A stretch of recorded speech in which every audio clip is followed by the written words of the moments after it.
Ha? Nabayaran ko na ang mga bill mo. Pwede na tayo umuwi anytime. Ama, si Ina, hanggang ngayon ba hindi pa siya tumatawag sa'yo? Hindi pa. Hindi pa rin siya sumasagot sa akin. Bakit kaya ganun? Hindi kaya busy lang po talaga si Tita Vivian? Kasi alam niya naman na nandito si Riray eh. For sure naman, ikaw yung magiging priority niya, di ba? Nag-aalala na ako sa kanya. Ama, hindi kaya may hindi magandang nangyari sa kanya?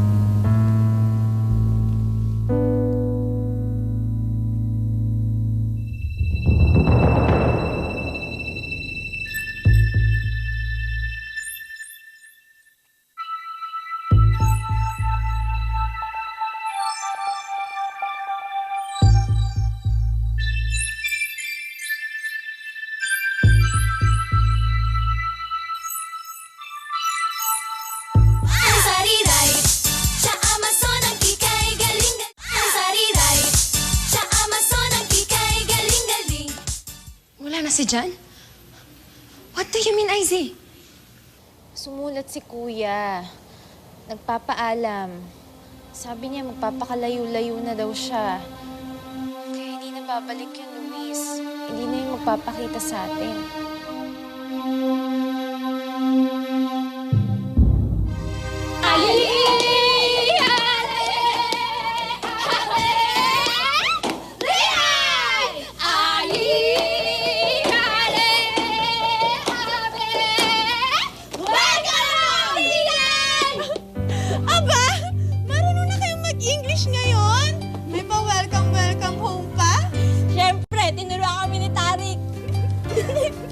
Pero Riray, maligayang pagbabalik. Riray, nasasabi kami sa'yo. Salamat. Welcome home, sis. Salamat, Ari. Yung asawa mo, Oo nga yun. Ba't wala dito si Japay? Asan siya? Umalis ho siya. Naghiwalay na sila ni Tarik.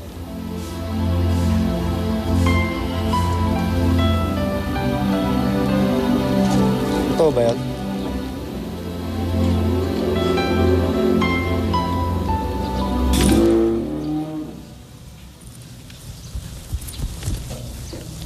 Jolan!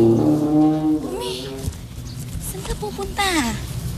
Babalik ako ng ospital. Kailangan ko makausap si Riray. Sasabihin ko yung nangyari sa ina niya. Oo, sige. Dapat na malaman yata ni Riray yun. Sige na, umalis ka na. Bago pa mapansin ni Mong Luis na wala ka dito sa bahay. Bilisan mo! Jolan! Umay! Anong nangyari sa'yo? Saan ka galing? Ba't ganyan yung itsura mo? Bakit ngayon ka lang? Saan ka ba nagpunta? Kinulong ako ni Luis sa Tunggay. Pero nakaligtas ako. Nakita ko ang nangyari kay Vivian. Kaya gusto ko makita si Riray. Gusto ko siya makausap.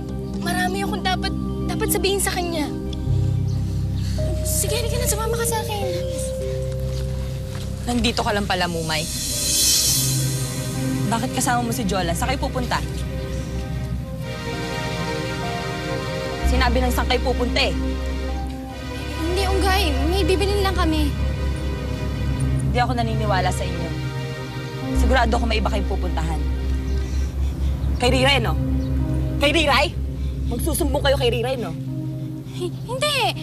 Hindi kami pupunta sa kanya. Mahinig ka. Ikaw, Mumay. Mika, sumama ka sa akin. Iwan mo ako. Ikukulong mo ako ulit? Hindi na ako sasama sa'yo. Huwag kang lumaban sa akin, Mumay. Hindi mo ko kaya. Matagal na ako nagtitiis sa'yo. Hindi ko na kayang kasamaan mo. Subukan mo pa akong saktan. Tignan mo lang kung paano ako lumaban sa'yo. Matigas ka talaga.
Di ba sinabi ko sa'yo, hindi mo ko kaya? Ha? Nasaan si Jolan?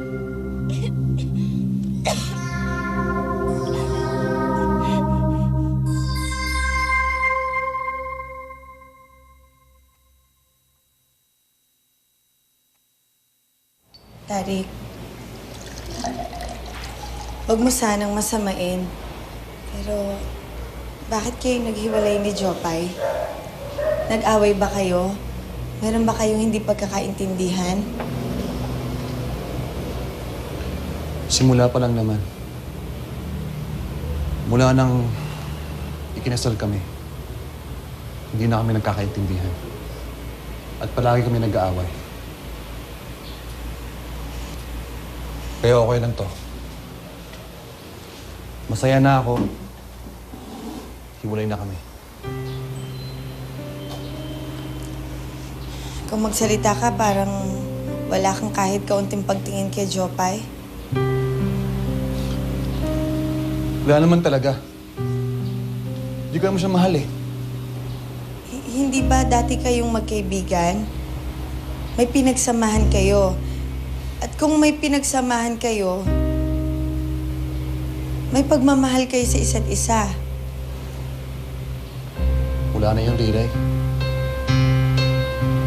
Hindi na kami magkaibigan. Binalo ko siya sa isip ko. Kaya maniwala ka sa akin. Mas masaya akong wala na siya sa buhay ko. Hindi ko siya kailangan.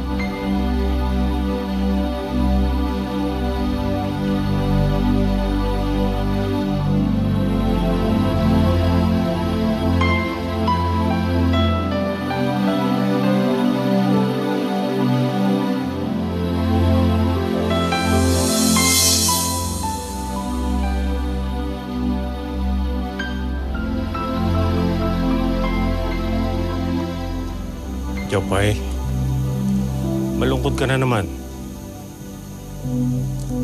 Si Tarik na naman ba iniisip mo? Hindi ko pa.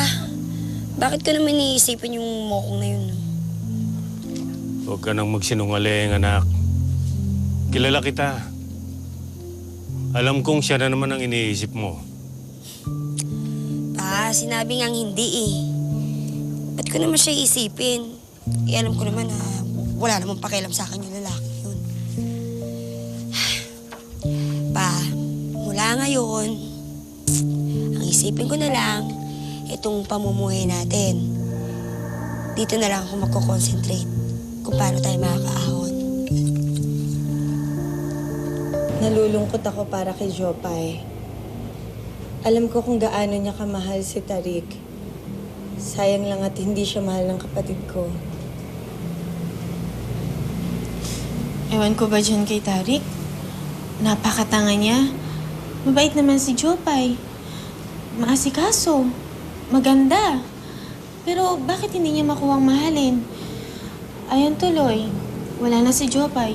Pati tayo iniwan niya na. Siguradong ang lungkot-lungkot ni Jopay. Kung matutulungan ko lang sana siya, gagawin ko. Pero paano ko didiktahan ng puso ng kapatid ko? Hindi mo talaga magagawa yun, Riray. Bakit ganun? May mga relasyon na nagsisimula sa maganda. Pero sa paghihiwalay din natatapos. Tulad ko, ni Jan. Tulad ni Tarik, ni Jopay. Bakit ganun ang buhay? Hindi kasi ako eksperto dyan eh. Marami pa rin kasi akong hindi alam.